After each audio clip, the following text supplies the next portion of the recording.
Hello friends, मैं सचिन स्वागत करता हूँ आपका। आज की वीडियो में आपको करवाने जा रहा हूँ आज का सेकंड शिफ्ट का रिव्यू। सेकंड शिफ्ट का हम रिव्यू करेंगे जिसमें कि हम सारे क्वेश्चंस को डिस्कस करेंगे जो कि आज के एग्जाम में आए हैं। एक बार वीडियो शुरू करने से पहले आपसे भी रिक्वेस्ट है कि आपको जो सामने स्क्रीन पर नंबर दिख रहा है एक बार मैं लिख देता हूँ।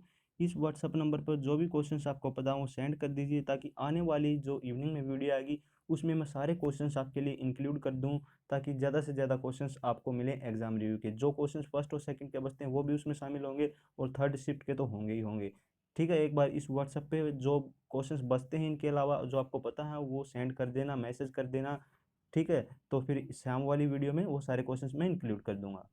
और अगर आप चैनल पर पहली बार विजिट कर रहे हो तो चैनल को सब्सक्राइब कर लेना, बेल आइकन को प्रेस जरूर करना सब्सक्राइब करके, क्योंकि अगर आप बेल आइकन नहीं प्रेस करोगे तो आने वाली वीडियोस की नोटिफिकेशन आपको नहीं मिलेंगी। तो मेक श्योर आपने बेल आइकन को भी प्रेस कर लिया हो ताकि आने वाली हर वीडियो की नोटिफिकेशन आपको तुरंत मिल जाए टाइम टू टाइम।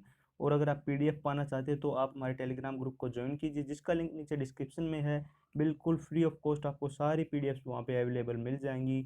सारी पीडीएफ आपको एक साथ वहाँ पे मिलेंगी।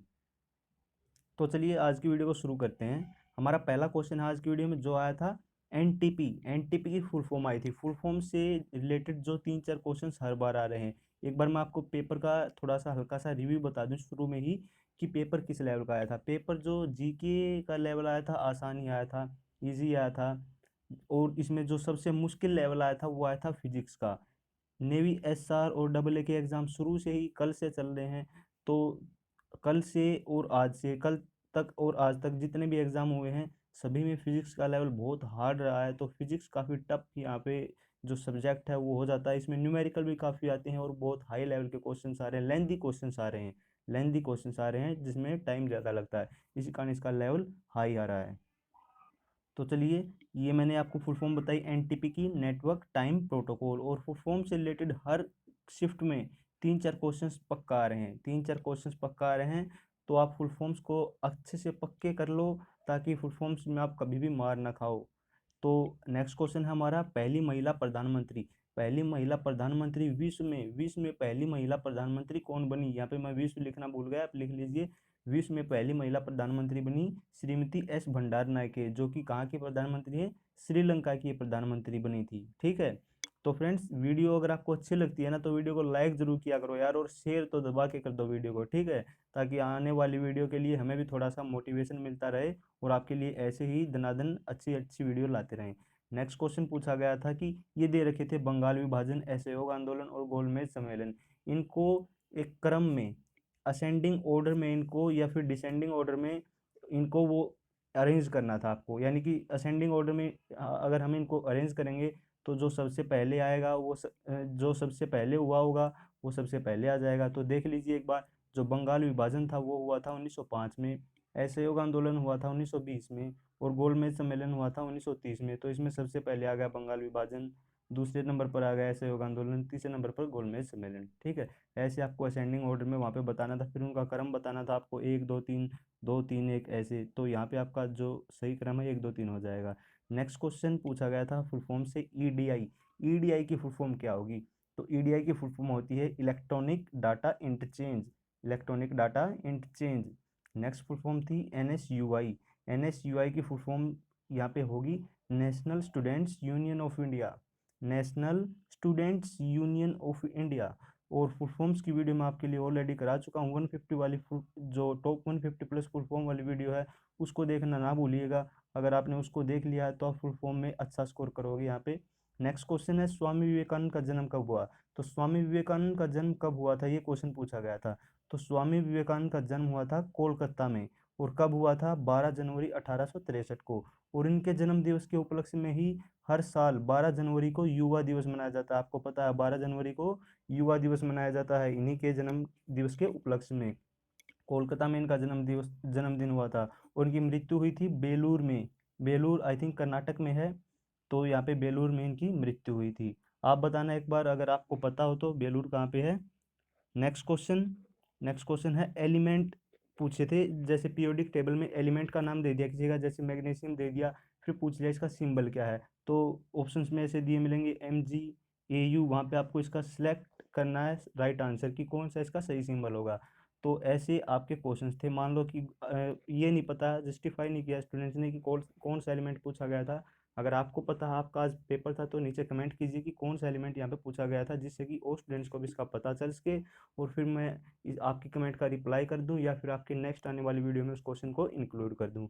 ठीक है, तो बताना अगर आपको इस क्वेश्चन का पता है कि कौन सा एलिमेंट पूछा गया था।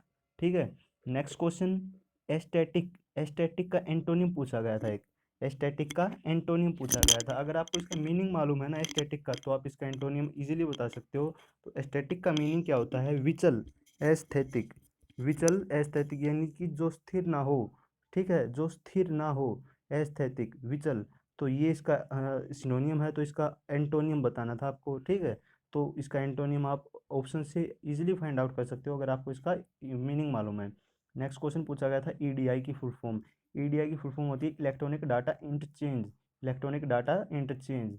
नेक्स्ट क्वेश्चन था, एक टर्म दे रखी थी और वो बताना था कि किस खेल से उसका रिलेशन है, किस खेल से संबंधित है वो टर्म। ठीक है, जैसे कि पिचर, पहले कल वाले एग्जाम में आया था ना पिचर, पिचर किस खेल से संबंधित है, तो पिचर बेसबॉल से है। ऐसे ही इस टाइप से कोई टर्म दे रखी थी, जैसे China man, China man cricket से है, इस टाइप से एक टर्म दे रखी थी, तो वो बताना था आपको।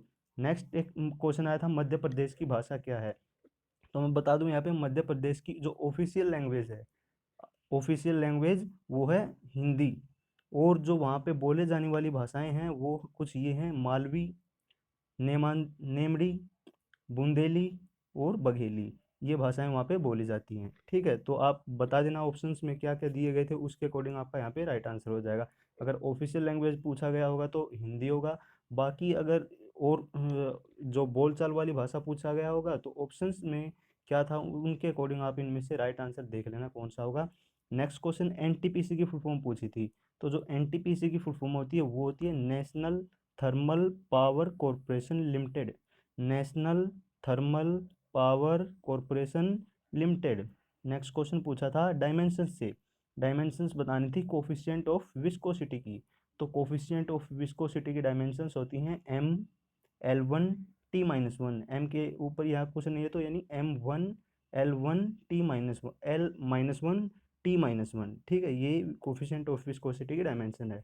नेक्स्ट एक कंप्यूटर से क्वेश्चन आया था, पूरा पक्का नहीं पता है कि क्या क्वेश्चन आया था, पूरी तरह बताया नहीं, बस ये मालूम है कि एक क्वेश्चन कंप्यूटर से आया था। अगर आपको पता है तो कमेंट करके बताना। नेक्स्ट क्वेश्चन है सीरीज से, रीजनिंग में सीरीज से एक क्वेश्चन आया था कि 4, 6, 12, 14, 28, 30 और उसके बाद फिर क्या आएगा। ठीक है, तो ये यहाँ पे बताना था। तो आपको इसका पैटर्न बता दूँ एक बार, थोड़ा जूम कर देता हूँ मैं इसको। कैसे आएगा ये, जैसे यहाँ पे 4 में 2 ऐड किया तो 6 हो गया, और इसको 2 से मल्टीप्लाई किया, फिर इसमें 2 ऐड किया, फिर 2 से मल्टीप्लाई किया, फिर 2 ऐड किया, तो इसको 2 से मल्टीप्लाई करेंगे ना इस बार, तो 30 की 2 से मल्टीप्लाई की तो 60 हो जाएगा इसका राइट आंसर। ठीक है, ऐसे आपको इस क्वेश्चन का राइट आंसर मालूम करना था। जिस ऑप्शन में 60 राइट आंसर दे रखा था उसी को आपको कलेक्ट करेक्ट टिक करके चले आना था। नेक्स्ट क्वेश्चन पूछा था डायमेंशंस, ये भी डायमेंशन से है, मास की डायमेंशंस पूछी थी। तो जो मास की यूनिट पता आपको क्या होती है, ऐसा यूनिट केजी।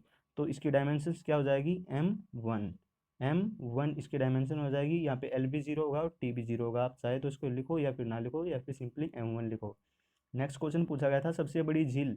तो जो सबसे बड़ी झील है विश्व में और भारत में, दोनों बता देता हूँ मैं आपको, पता नहीं एग्जाम में विश्व में आया था या भारत में आया था। तो जो विश्व में सबसे बड़ी झील है वो है कैस्पियन सागर। कैस्पियन सागर विश्व में सबसे बड़ी झील है और ये खारे पानी की झील है। और चिल्का झील भारत में सबसे बड़ी झील है, भारत की सबसे बड़ी झील चिल्का, ये भी खारे पानी की ही झील है।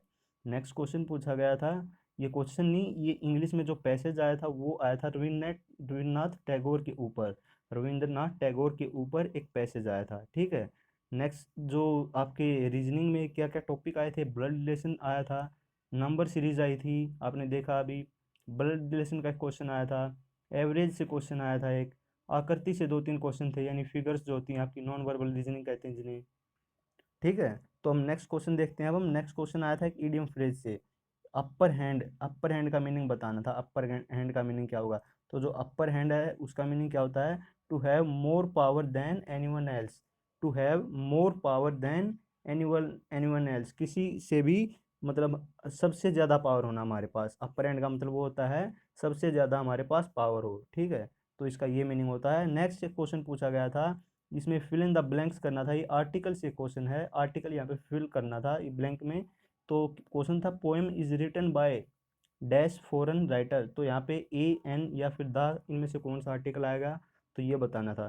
तो आप देखो एक बार ध्यान से, पोएम इज रिटन बाय, यहाँ पे देखो दा तो आ नहीं सकता, द आर्टिकल, दा का तो आपको पता है, दा तो यहाँ पे आएगा नहीं। और बच गए ए एन। ए एन में रूल होता है कि जो यहाँ पे जो ये है ना फॉरेन, फॉरेन में जो साउंड आ रही है फॉरेन, तो ये यहाँ पे हिंदी में वाउल नहीं है, ठीक है, हिंदी में ये स्वर नहीं है, तो इसलिए यहाँ पे एन भी नहीं आएगा। तो ये दोनों एलिमिनेट हो गए, यहाँ पे ए ही आएगा। Poem is written by a foreign writer. तो इस प्रकार से इसका राइट आंसर ए हो जाएगा। तो आई थिंक यहाँ यहीं पे हमारे क्वेश्चंस कंप्लीट हो गए। 21 क्वेश्चंस मेरे को आज मिले थे जो मैंने आपसे शेयर कर दिए। अगर आपको और क्वेश्चंस मालूम है तो आप इस व्हाट्सअप नंबर पे शेयर कर सकते हैं। मैं इवनिंग में जो रिव्यू लाऊंगा उसमें उन सभी क्वेश्चंस को शामिल कर दूंगा, ठीक है। ये व्हाट्सअप नंबर है आपके पास, सामने स्क्रीन पर देख रहे हो, इस पर आप क्वेश्चन सेंड कर सकते हो। और यार वीडियो को ज़्यादा से ज़्यादा लाइक और शेयर ज़रूर करना। और अगर पहली बार चैनल पर आया तो सब्सक्राइब करते हुए जाना, ताकि हर वीडियो आपको तुरंत मिलती रहे टाइम टू टाइम। और बेल आइकन को प्रेस करना मत भूलना कभी भी, ठीक है। तो फिर मिलते हैं आपसे नेक्स्ट वीडियो में। जय हिंद, जय भारत।